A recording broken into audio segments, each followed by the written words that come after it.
فلا هادي له ونشهد أن لا إله إلا الله وحده لا شريك له ولا نظير له ولا مثل له ولا مثال له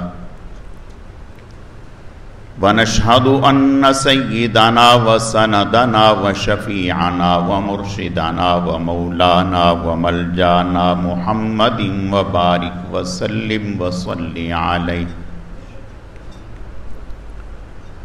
أعوذ بالله من الشيطان الرجيم. بسم الله الرحمن الرحيم.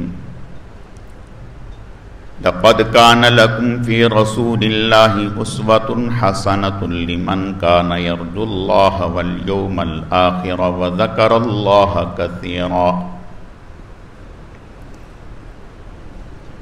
صدق الله مولانا العظيم وبلغنا رسوله النبي الكريم ونحن على ذلك لمن الشاهدين والشاكرين والحمد لله رب العالمين.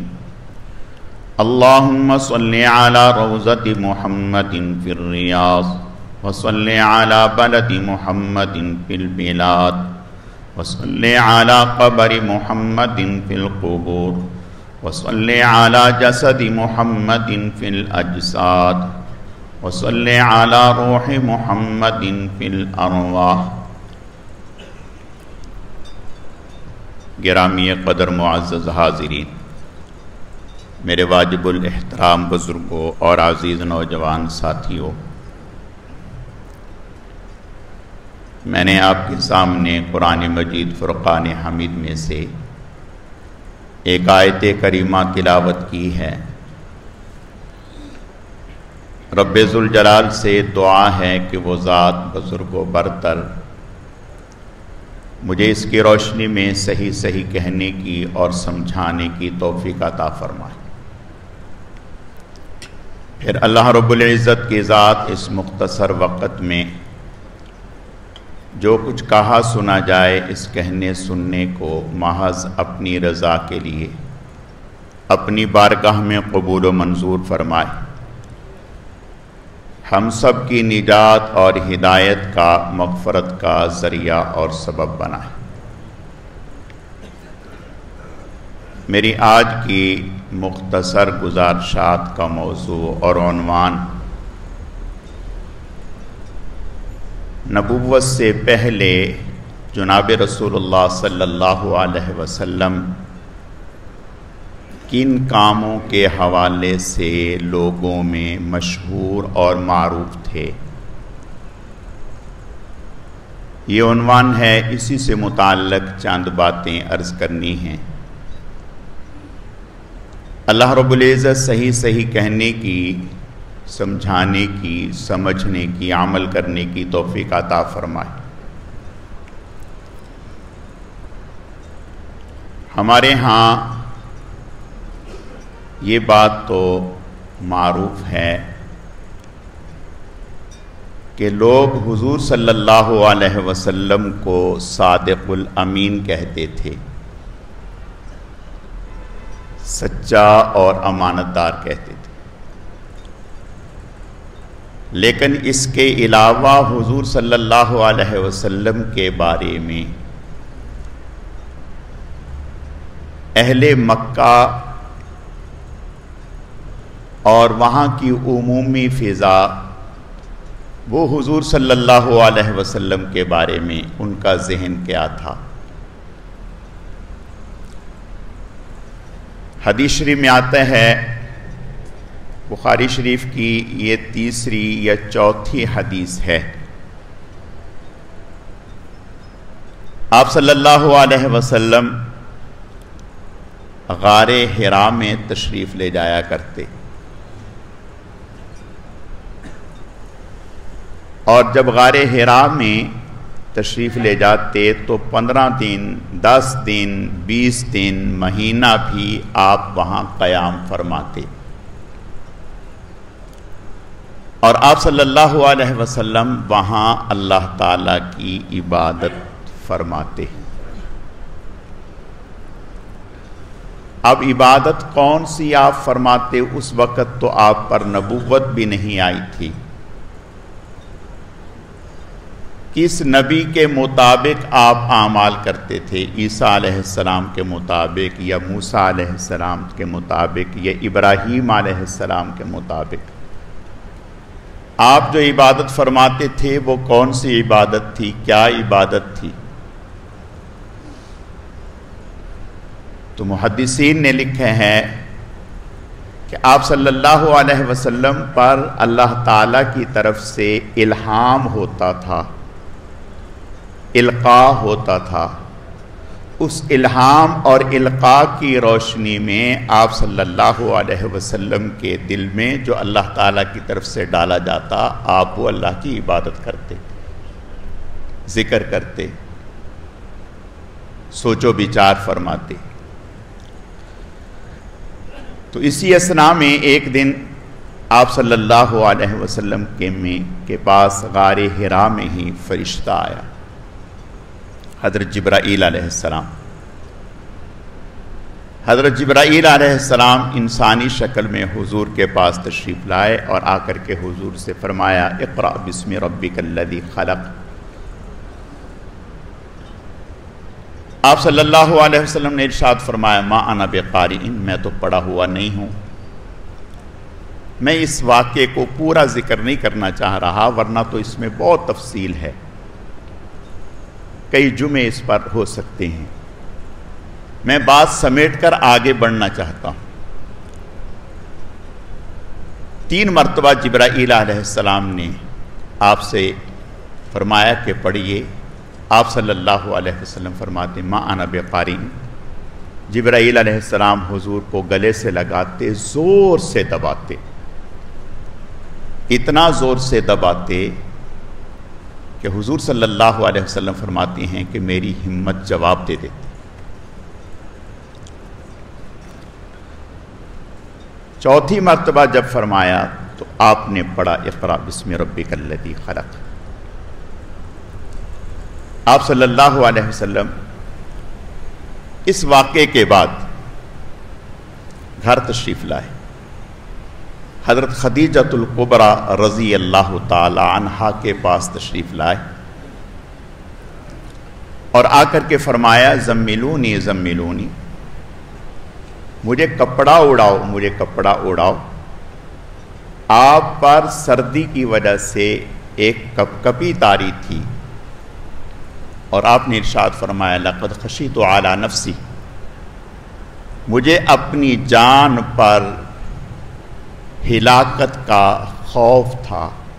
یعنی آپ نے پورا واقعہ بیان کیا کہ اس طرح سے ہوا اور پھر فرمایا کہ مجھے ڈر تھا کہ قریب ہے کہ میں ختم ہو جاتا.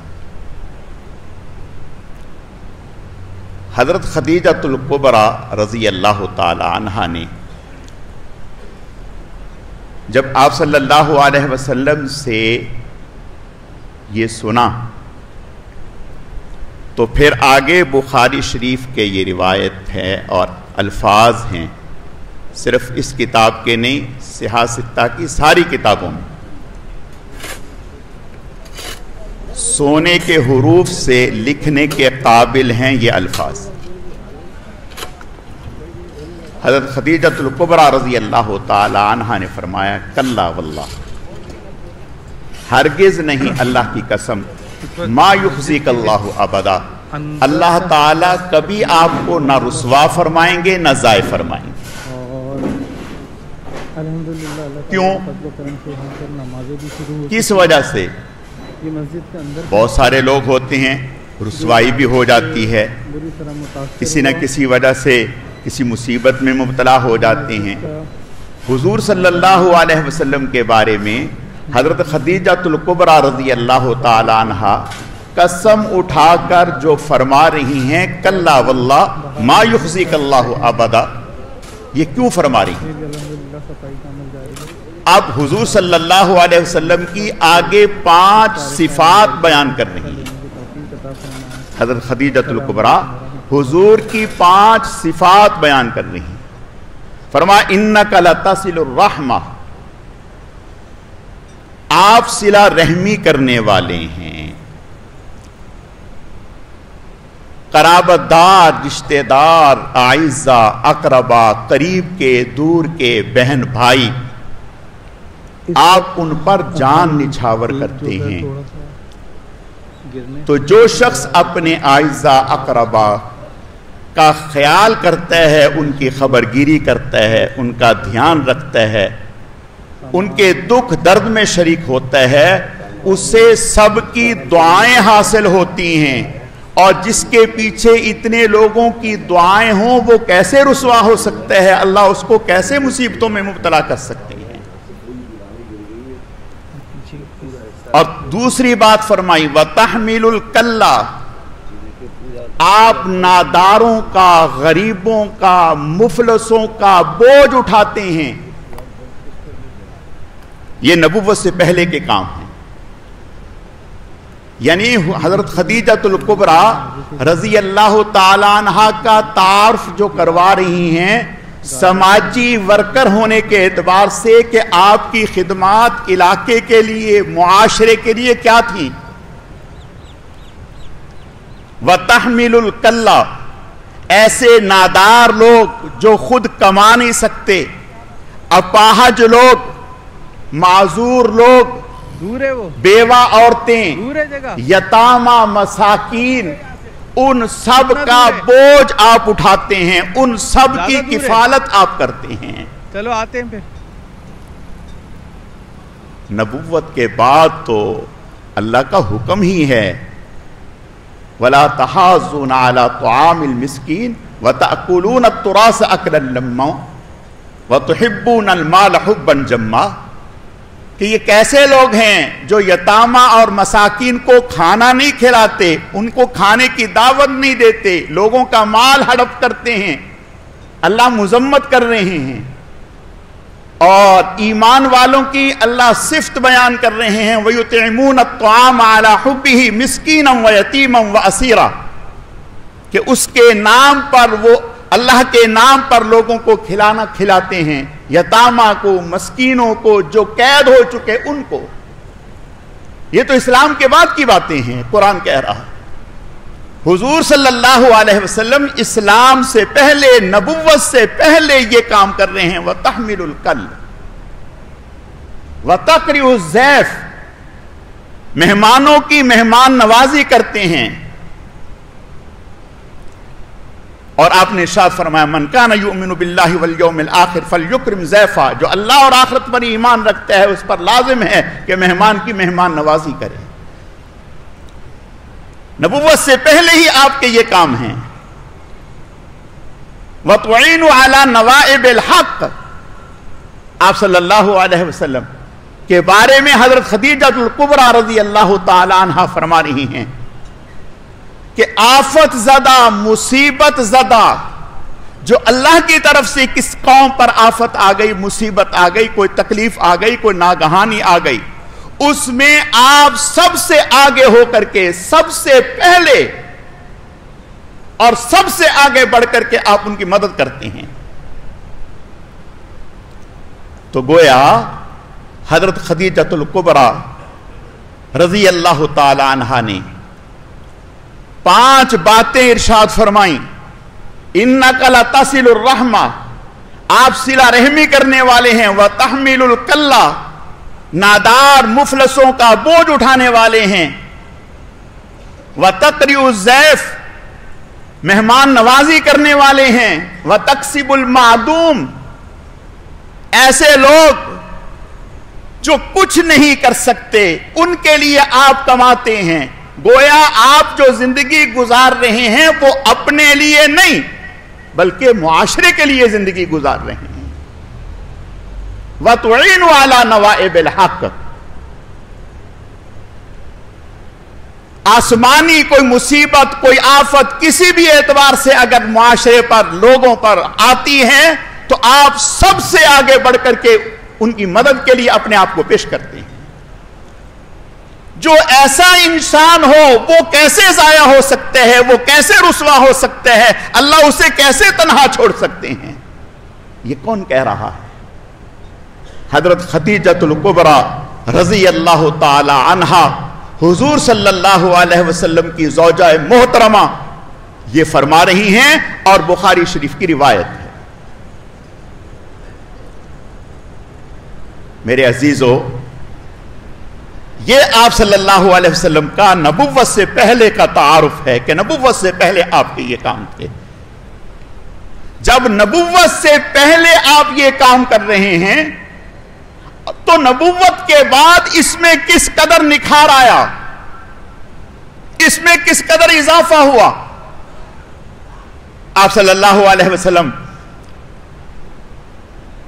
حضرت عائشہ صدیقہ رضی اللہ تعالی عنہا کے ساتھ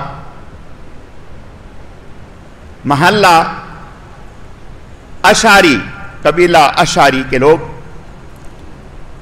ایک محلے میں آباد تھے. حضرت ابو موسیٰ اشعری رضی اللہ تعالیٰ عنہ یہ اور ان کے قبیلے کے لوگ سن 7 ہجری کے بعد یعنی غزوہ خیبر کے بعد یمن سے آ کر کے مدینہ میں آباد ہو گئے اور ایک الگ جگہ لے کر کے انہوں نے اپنا قبیلہ یہاں آباد کر لیا. آپ صلی اللہ علیہ وسلم نے ان کے قبیلے والوں کی تعریف بھی. ایک دن آپ صلی اللہ علیہ وسلم ان کے قبیلے میں حضرت عائشہ صدیقہ رضی اللہ تعالی عنہا کے ساتھ کسی کام کے لیے تشریف لے گئے تو واپسی پر ایک گھر سے تلاوت کی آواز آ رہی تھی، قرآن کی تلاوت کی آواز آ رہی تھی، اور یہ گھر تھا حضرت ابو موسیٰ اشعری رضی اللہ تعالی. آپ صلی اللہ علیہ وسلم کھڑے ہو گئے، حضرت عائشہ صدیقہ بھی کھڑی ہو گئی، سنتے رہے. پھر گھر تشریف لے آئے. صبح حضرت ابو موسیٰ اشعری رضی اللہ تعالیٰ عنہ سے ملاقات ہوئی.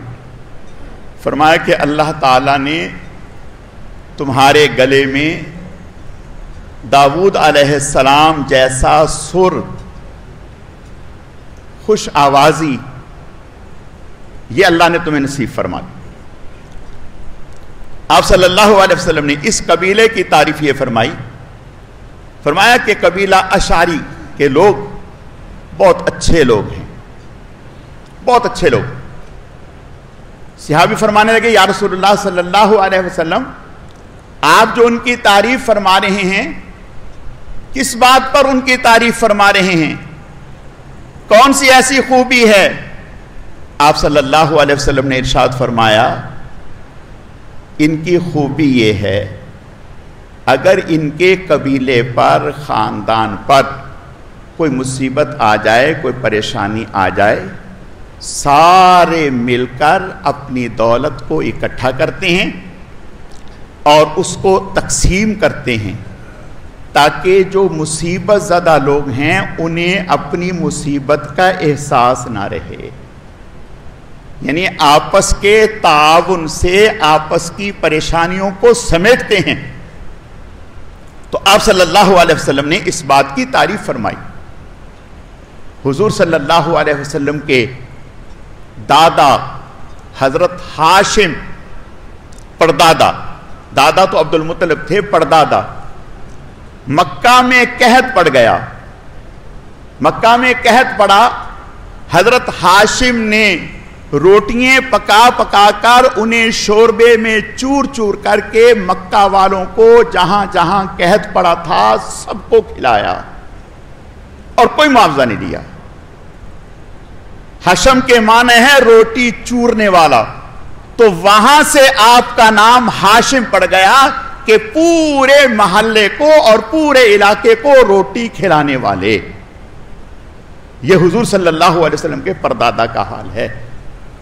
سیدنا صدیق اکبر رضی اللہ تعالیٰ عنہ اسلام لانے سے پہلے، اسلام کے بعد نہیں، اسلام لانے سے پہلے مہمان خانہ بنوا دیا تاکہ جتنے بھی لوگ باہر سے مسافر آئیں، کوئی بھی گزرنے والا ہو، وہاں آ کر کے مفت رہے، کھانا کھائے، کسی قسم کا کوئی معاوضہ نہیں. حضرت عمرو بن العاص رضی اللہ تعالیٰ عنہ فاتح مصر کو فتح کرنے والے، جب مصر کو فتح کر لیا، واپسی کا ارادہ کیا، تو حضرت کے خیمے میں کبوتری نے گھونسلہ بنا لیا اور وہاں انڈے دے دیے۔ اب یہاں سے رخصت ہونا تھا، واپس جانا تھا۔ حضرت عمرو بن العاص رضی اللہ تعالیٰ عنہ نے گھونسلہ نہیں ہٹایا۔ ہونا تو یہ چاہیے تھا گھونسلہ ہٹا دیتے، خیمہ اکھیڑتے اور خیمہ اکھیڑ کر کے واپس لے جاتے۔ گھونسلہ نہیں ہٹایا بلکہ خیمہ چھوڑ دیا۔ اس کبوتری کے لیے، اس ایک پرندے کے لیے خیمہ چھوڑ دیا۔ اس خیمے کے ارد گرد لوگوں نے آ کر کے رہائش کرنا شروع کر دی۔ اس جگہ کا نام پڑ گیا مدینۃ الفسطاط، خیموں والا شہر۔ خیموں والا شہر۔ میرے عزیزو، یہ ہمارے آباء و اجداد کے کارنامے ہیں۔ میں یہ عرض کرنا چاہتا ہوں کہ اس وقت جو امت پر حالات آئے ہیں، اور خاص طور پر پاکستان میں سیلاب زدگان کے حوالے سے، جیسے میں نے گزشتہ جمعہ عرض کیا تھا، ہم لوگ اللہ تعالیٰ کے فضل و کرم سے پچھلے ہفتے والی رات کو اپنے ہاتھ سے اپنی مسجد سے 4 گاڑیاں راشن کی اور ایک راشن کی گاڑی 11A سے 5 گاڑیاں راشن کی لے کر کے گئے بلوچستان میں۔ اور بلوچستان کے حالات نصیر آباد کے، آج آپ نے اخبار پڑھا ہوگا، اس میں یہ خبر آئی ہے کہ جج نے ایک جماعت کے MNA کے ڈیرے پر چھاپا مارا۔ باہر سے جتنی بھی امداد آئی ہوئی تھی باہر ممالک سے، اس سے ڈھیرا بھرا پڑا تھا۔ اس جج نے ساری امداد کو اپنے ہاتھ میں لیا، ڈیرے کو سیل کر دیا اور اس امداد کو لوگوں میں تقسیم کر دیا۔ یہ جج نے کیا۔ میں عرض یہ کرنا چاہتا ہوں کہ جو صاحب اختیار اور صاحب اقتدار لوگ ہیں، ان کے کارنامے تو یہ ہیں۔ اور اپنی مسجد سے الحمدللہ ہم جب یہاں سے گئے تو نصیر آباد جو بلوچستان کی ڈویژن ہے، یہاں سے کم و بیش 12 یا 13 گھنٹے کا راستہ ہے، اور راستے میں ٹریفک جام ہو جائے تو 15 اور 20 گھنٹے بھی لگ سکتے ہیں۔ ایک جگہ سے گزرنا تھا، آپ یقین جانیں، میں نے وہ کلپ بھی بنا ہے کہ گاڑی میں پانی اتنا آ گیا کہ سیٹوں پر کھڑے ہو گئے، سیٹیں پھر بھی پانی میں ڈوبی ہوئی تھیں۔ باہر جا کر کے بڑی مشکل سے پانی نکالا، گاڑی کو صاف کیا، 2-4 گھنٹے اس پر لگے، گاڑی خراب ہو گئی، پھر اس کو صحیح کرایا۔ آگے نصیر آباد پہنچے، اور نصیر آباد سے پہلے جعفر آباد، نصیر آباد روڈ کے دائیں بائیں تا حد نظر جہاں آپ کی نظر جائے گی، یوں لگے گا کہ کراچی کا سمندر یہاں پر ہے۔ 9 فٹ 10 فٹ گہرا پانی ہے۔ پھر نصیر آباد سے آگے 120 کلومیٹر کے فاصلے پر کراچی کی طرف ہم گئے۔ وہاں جس بستی میں گئے 400 گھر وہاں آباد تھے، 400 گھر آباد تھے۔ جب ہم نے دیکھا تو ہمارے پاؤں تلے سے زمین نکل گئی، ایک گھر بھی کھڑا نہیں تھا، کسی گھر کی کوئی دیوار بھی باقی نہیں تھی، سب زمین بوس ہو چکے تھے۔ حتیٰ کہ دارالعلوم کراچی کے فاضل مفتی جو وہاں کے پیش امام تھے، مفتی سعید صاحب، ان کا پورا کتب خانہ اور کتابیں اندر تھی، نہیں نکال سکے کوئی چیز بھی۔ ان کا کہنا یہ ہے، پوچھا کیا ہوا، کہنے لگے پہلے تو بارشیں ہوتی رہیں اور ہم ٹکے رہے، پھر ایک دن دوپہر کے وقت ہم نے کھانا پکا لیا، کھانا تیار ہو گیا، کھانے کا موقع نہیں ملا کہ بند ٹوٹ گیا اور ہمیں اطلاع آئی کہ جلدی سے ہم نے فوراً اپنے بچوں کو نکال سکے اور کچھ بھی نہیں نکالا، جانور بھی گئے، مال بھی گیا، سب کچھ گیا۔ صفائے ہستی سے جس کو کہنے ہیں، جو سنتے تھے نا کہ فلاں بستی صفائے ہستی سے مٹ گئی، یہ کیفیت تھی۔ 400 گھروں پر مشتمل ایک گھر بھی نہیں تھا۔ ہمارے ساتھی جو کراچی سے گئے تھے، سب نے جا کر کے پورے علاقے کا وزٹ کیا، تصاویر لیں، اور جب مسجد میں گئے تو مسجد میں اتنی مٹی آئی ہوئی تھی۔ مسجد کے ساتھ جو مدرسہ تھا وہ گر چکا تھا، قرآن پاک کیچڑ میں اٹے ہوئے تھے۔ قرآن پاک اٹھائے لیے، لوگوں نے الگ کر کے رکھے۔ ہم نے اس وقت جب پہلے وزٹ پر ہم گئے تو اتنا ہم پریشان ہو گئے کہ کوئی ساتھی بھی اپنے اوپر ضبط نہیں کر سکا، آنسو جاری تھے۔ اس وقت فوری طور پر جو ہمارے پاس نقدی تھی 1,65,000 روپیہ ہم نے فوراً ان لوگوں کو تقسیم کر دی۔ بہت سارے لوگ نقل مکانی کر گئے تھے، کچھ لوگ وہاں تھے۔ پھر اس سے اگلے دن ہم وہاں راشن لے کر کے گئے۔ راشن پہنچنے سے پہلے وہاں ہم نے اپنے کراچی کے ساتھیوں کو، اور وہاں پہلے میں نے ان سے درخواست کی کہ پہلے مسجد کو صاف کیا جائے۔ ہم نے اپنے کراچی کے ساتھیوں کو ساتھ لیا، وہ مقامی لوگ بھی ساتھ مل گئے، بیلچوں سے ہمارے ساتھی بھی لگے، پوری مسجد کو الحمدللہ صاف کیا تاکہ وہاں نمازوں کا سلسلہ قائم ہو۔ پھر لوگوں کو جمع کیا، جمع کرنے کے بعد انہیں 20 منٹ کا بیان کیا، انہیں بتایا کہ دیکھو میرا آپ کا، ہمارا آپ کا رشتہ خونی رشتہ نہیں ہے، علاقائی رشتہ نہیں ہے، زبانی لسانی رشتہ نہیں ہے، ہمارا آپ کا رشتہ اللہ اور اس کے رسول کی محبت اور نام کا رشتہ ہے، کلمے کا رشتہ ہے، مسجد کا رشتہ ہے، بیت اللہ کا رشتہ ہے۔ ہم آپ کے اس دکھ درد میں ہم ہی نہیں، پورا عالم اسلام بے چین اور بے قرار ہو رہا ہے، اور اسی رشتے کی برکت سے آج ہم سینکڑوں میل دور آپ کے پاس یہاں پہنچے ہیں۔ انہیں اس بات پر تیار کیا کہ آئندہ جو گزر گئی اس پہ اللہ سے معافی مانگیں، اور آئندہ نمازوں کا اہتمام کریں، سودی کاروبار سے اپنے آپ کو بچائیں، ایک دوسرے پر ظلم و زیادتی سے اپنے آپ کو بچائیں۔ لوگوں سے وعدے لیے اور پھر انہیں پانی دیا گیا۔ آپ یقین جانیں وہ لوگ عورتوں کو لے کر، بچیوں کو لے کر درخت کے نیچے بیٹھے ہوئے تھے۔ ان کا کہنا یہ تھا کہ پہلے تو 20 دن مہینہ پانی یہاں رہا، پانی خشک ہوئے آج 10 دن ہونے کو ہیں، کوئی حکومتی کارندہ اور کوئی عوامی شخص ہمارے پاس نہیں آیا۔ معذرت کے ساتھ ہم کراچی جو لوگ عموماً ہیں وہ امداد اکٹھی کرتے ہیں، قریب جا کر کے سندھ میں جا کر کے دے آتے ہیں، اس لیے کہ ہمارے پاس وقت نہیں ہے۔ کون 4 دن کے لیے 5 دن کے لیے دھکے کھائے اور وہاں جائے اپنا کام چھوڑے؟ ہم کہتے ہیں کہ جب ثواب یہاں مل رہا ہے تو اتنا دور جانے کی کیا ضرورت ہے؟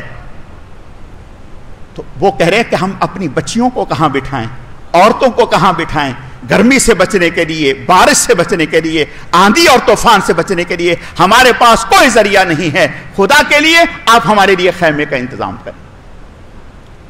ہم نے کہا کہ ہم دعا بھی کرتے ہیں، کوشش بھی کرتے ہیں۔ اس بستی سے نکل کر 2 گھنٹے کی مسافت پر آگے گئے، باغ ناڑی ایک بستی ہے، اتنا مشکل ترین سفر تھا اللہ کی قسم۔ ہم نے کراچی کے جو احباب تھے، ہم نے گاڑی کا رخ واپس کر لیا، ہم نے کہا ہم نہیں جا سکتے۔ 2 گھنٹے ہو گئے اندر ہی اندر، کچا پکا چلتے ہوئے، ہم نے کہا ہم نہیں جا سکتے۔ جو وہاں کے مقامی رہبر تھے انہوں نے کہا کہ ٹھیک ہے آپ ہمارے مہمان ہیں، ہم آپ پر زبردستی نہیں کر سکتے، آپ واپس جانا چاہتے ہیں چلے جائیں، لیکن ہم جائیں گے اس لیے کہ ہم نے ان کو کہہ دیا کہ ہم آپ کے پاس آ رہے ہیں، اگر ہم بھی نہ جائیں تو ان کی دل شکنی ہوگی۔ ہم نے کہا کہ اللہ نے ہمارے دل میں بھی ڈالا، جب ہم آئے ہی اس کام کے لیے ہیں کوئی بات نہیں، اللہ کے لیے مشقت اٹھاتے ہیں۔ ہم نے کہا ٹھیک ہے ہم بھی جاتے ہیں۔ جب گئے تو وہ رو رہے تھے، زاروں قطار رو رہے تھے۔